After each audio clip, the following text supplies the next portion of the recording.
Lo mikir sejenak dan merenung tentang satu profesi yang begitu dekat dengan hidup kita, tetapi jarang kita hargai sebagaimana mestinya. Profesi yang setiap hari membentuk cara kita berpikir, membuka mata kita terhadap dunia, bahkan menanamkan nilai-nilai dasar tentang bagaimana menjadi manusia. Profesi itu adalah guru.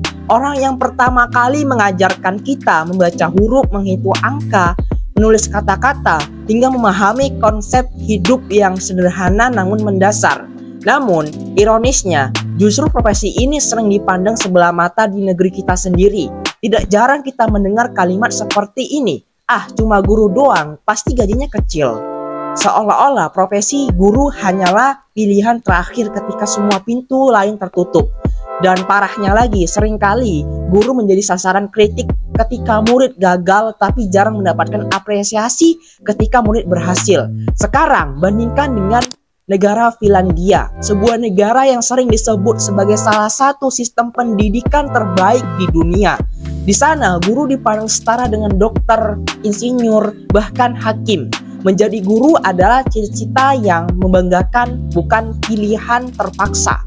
Gajinya terhormat, seleksi masuknya ketat, dan masyarakat menaruh kepercayaan penuh kepada guru tersebut. Pertanyaan yang muncul di sini sederhana tetapi penting banget. Mengapa bisa terjadi kesenjangan persepsi yang begitu besar? Mengapa di satu negara guru dianggap pahlawan, sementara di negara lain guru sering dipandang rendah? Apakah ini murni masalah gaji, masalah budaya, atau ada akar yang lebih dalam dari sekadar angka dan status sosial? Dalam video ini kita akan mencoba menelusuri jawabannya, bukan sekedar untuk membandingkan Indonesia dengan negara Finlandia, tetapi untuk mencari pelajaran berharga bagaimana seharusnya kita memandang profesi guru dan apa yang bisa kita lakukan agar pendidikan di negeri ini benar-benar berubah. Video ini bakal buka mata kamu. Kita akan bongkar kenapa profesi guru di Indonesia dianggap rendah, akar masalahnya dari sejarah sampai budaya, kenapa guru di Finlandia justru sangat dihormati, sistem pendidikannya beda total sama kita, pelajaran penting kalau kita mau pendidikan Indonesia maju, apa yang harus berubah. Kalau kamu pernah ngerasa pendidikan kita jalan di tempat atau kamu sendiri calon guru, tonton sampai akhir. Karena jawaban ini bisa bikin kamu sadar betapa pentingnya menghargai seorang guru.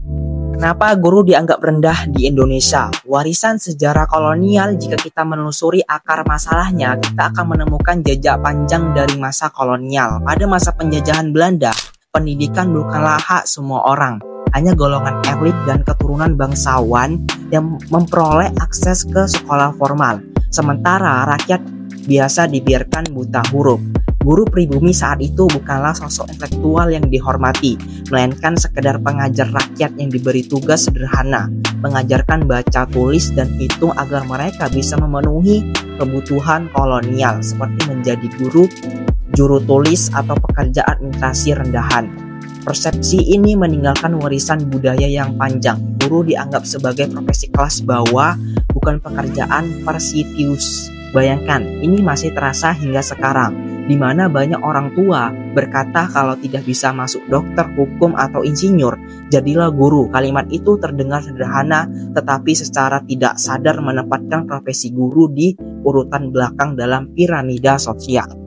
Gaji dan kesejahteraan rendah. Realitas pahit lain yang membuat profesi guru sering dianggap rendah adalah kesejahteraan yang jauh dari kata layak. Banyak guru honorer di Indonesia yang menerima gaji ratusan ribu rupiah per bulan, jumlah yang bahkan tidak mencukupi untuk kebutuhan hidup dasar. Fenomena ini bukan sekedar angka, ia membentuk persepsi masyarakat bahwa profesi guru tidak menjanjikan masa depan cerah secara finansial. Akibatnya, pandangan publik pun terbentuk. Jika seseorang ingin sukses secara ekonomi, jangan menjadi guru. Profesi ini sering dianggap lebih mendekati kerja sosial daripada profesi profesional. Pandangan ini merembes ke semua lini, mulai dari keluarga, media, hingga cara pemerintah memberikan kebijakan. Budaya masyarakat dan media. Selain faktor kesejahteraan, budaya kita juga turut memperkuat stigma ini. Dalam narasi populer, profesi guru jarang ditampilkan sebagai pekerjaan impian. film, serial, televisi, dan media jarang mengangkat guru sebagai pahlawan. Sebaliknya, profesi lain seperti dokter, pengusaha, atau bahkan influencer lebih sering diulek-ulekan sebagai simbol kesuksesan. Akibatnya, generasi muda tumbuh dengan pandangan bahwa guru adalah pekerjaan biasa saja. Profesi ini jarang diasosiasikan dengan kesuksesan, kebanggaan, atau kemajuan hidup.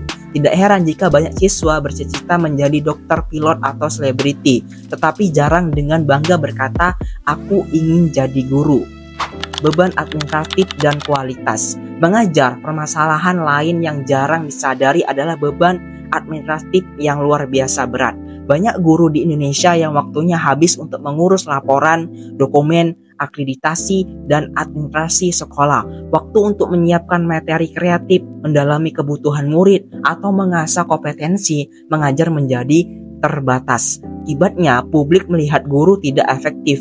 Ketika murid gagal ujian, guru disalahkan. Ketika murid berhasil, jarang ada yang mengingat kontribusi guru di balik kesuksesan itu. Stigma negatif pun semakin mengakar. Bayangkan seorang guru di pedalaman yang harus berjalan kaki berkilometer, melewati sungai dan jalan berlumpur hanya untuk sampai ke sekolah kecil berdinding bambu. Ia mengajar dengan keterbatasan buku, papan tulis, lusuh, dan gaji yang bahkan tidak cukup untuk ongkos pulang.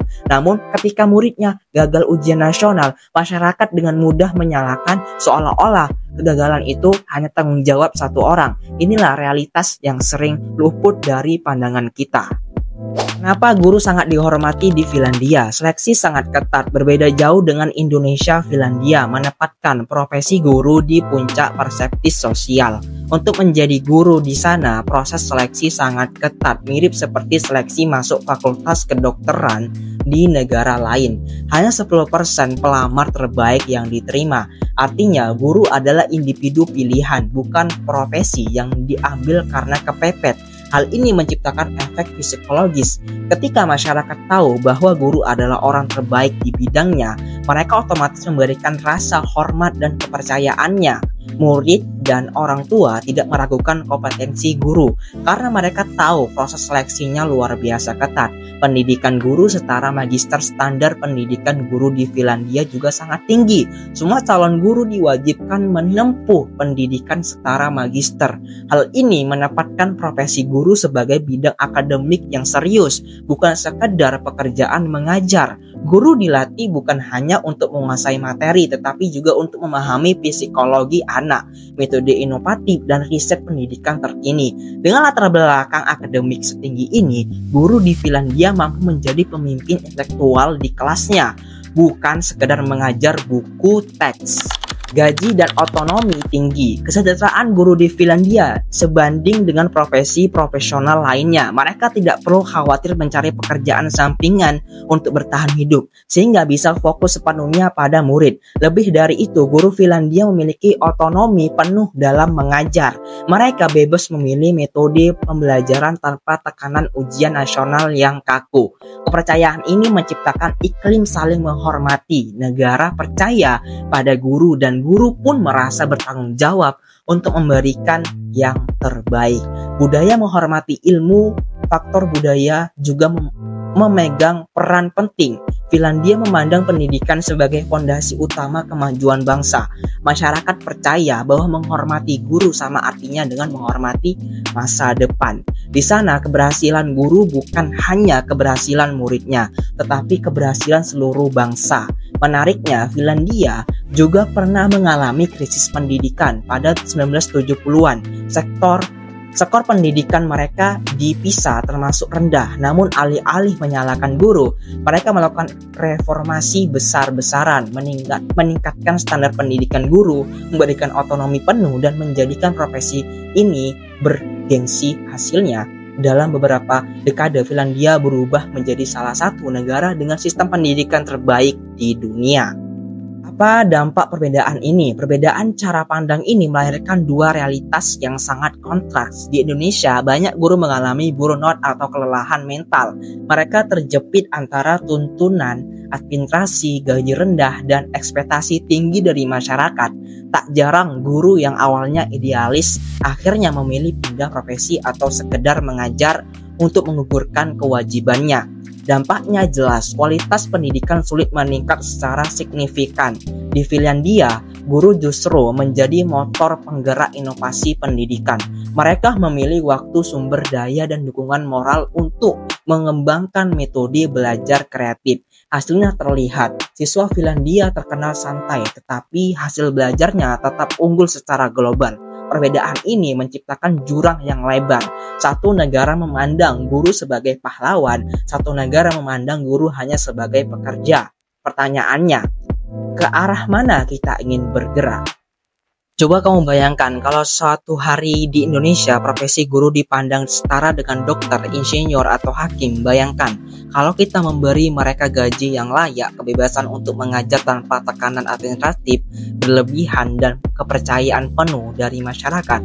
Bayangkan selalu anak-anak kita tumbuh dalam budaya yang menghormati guru, bukan karena takut, tetapi karena benar-benar mengagumi peran mereka. Jika itu terjadi 20 tahun dari sekarang, wajah bangsa ini akan berubah. Kita tidak lagi sekedar menjadi negara konsumen yang hanya membeli teknologi dari luar negeri. Kita bisa menjadi negara inovator, tempat lahirnya penemu, pemimpin, dan pemikir besar. Semua dimulai dari ruang kelas yang kecil yang dipimpin seorang guru yang dihormati. Tapi sebelum itu semua terjadi, kita harus bertanya pada diri sendiri, bagaimana cara kita memperlakukan guru hari ini? Apakah kita pernah benar-benar berterima kasih kepada mereka yang mengajarkan kita membaca huruf pertama kita? Apakah kita pernah sadar tanpa mereka kita bahkan tidak akan bisa menulis nama kita sendiri atau memahami video ini kalau sedang kamu tonton sekarang? Kenyataannya, penghormatan bukan dimulai dari kebijakan besar, tapi dari sikap kecil sehari-hari. Menghargai guru berarti menghargai ilmu, dan menghargai ilmu berarti menghargai masa depan kita sendiri. Jika kita terus memandang guru rendah, maka kita juga sedang merendahkan masa depan bangsa ini. Namun, jika kita mulai belajar menghormati mereka, perlahan-lahan kualitas pendidikan kita akan berubah. Bukan hanya di atas kertas, tapi dalam cara kita membentuk generasi. Jadi sekarang pertanyaannya, sederhana tetapi penting banget. Apakah kita siap berubah? Apakah kita siap menempatkan guru di tempat yang semestinya sebagaimana pahlawan ilmu pengetahuan yang membentuk masa depan kita semua? Jangan lupa like dan subscribe video ini supaya konten ini bisa viral ke penjuru dunia. Oke, next time di video berikutnya.